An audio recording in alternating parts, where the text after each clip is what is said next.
New at 6, a devastating crash involving an elderly driver left a Canton man with life-altering injuries. And it's incidents like that one that have some lawmakers thinking about the role of elderly driver legislation. And of course, the goal is to keep everyone safe on the road, including older drivers behind the wheel. Michigan has 1.2 million drivers 65 years of age or older, and that number is growing.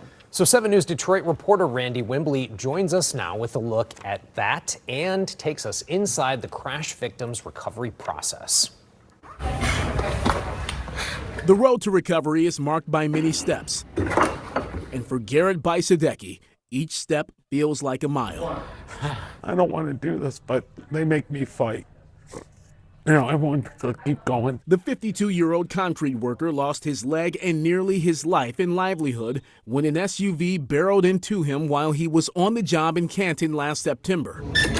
He spent the past several months in grueling physical therapy as he adjusts to life as an amputee. This is the beginner. Hopefully tomorrow I'm going to get hopefully my updated one. The woman behind the wheel, 81-year-old Judy Cam, first struck this garage before continuing into this backyard, hitting Garrett on a mini skid steer, and then striking this house. I remember laying on the ground, looking at my leg. Garrett was losing blood and fast. He believes he would have died had a nurse who lives nearby not come to his aid using a shoelace as a tourniquet. She goes, "I'm sorry about this, but this is gonna," did the tourniquet.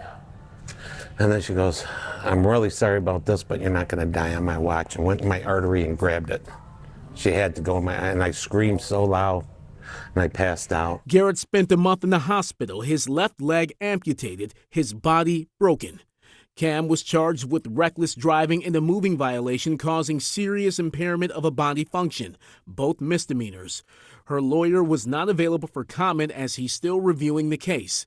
Michigan has no restrictions on elderly drivers, but State Senator Rosemary Bayer is considering legislation to change that in hopes of protecting both elderly drivers and other motorists. Democratic leader Ranjiv Puri from Canton released a statement saying, in part, there are always important factors to consider when placing age qualifiers and other such limitations in the law. However, it is essential to consider that older folks need to get around just like anyone else. Everyone's doing it. Everyone's running over people, and it's got to stop. This has got to stop somehow. You know, it's terrible what people are going through. Meanwhile, Garrett is hoping his rehab will allow him to get back to work, helping run Action Concrete, the family business. When my dad, he was born and raised a Marine. He brought me up as a Marine, so I'm going to fight. I'm not going to give up. Randy Wimbley, 7 News Detroit. Oh my goodness. We wish you well, sir. We wish you well. Thank you, Randy.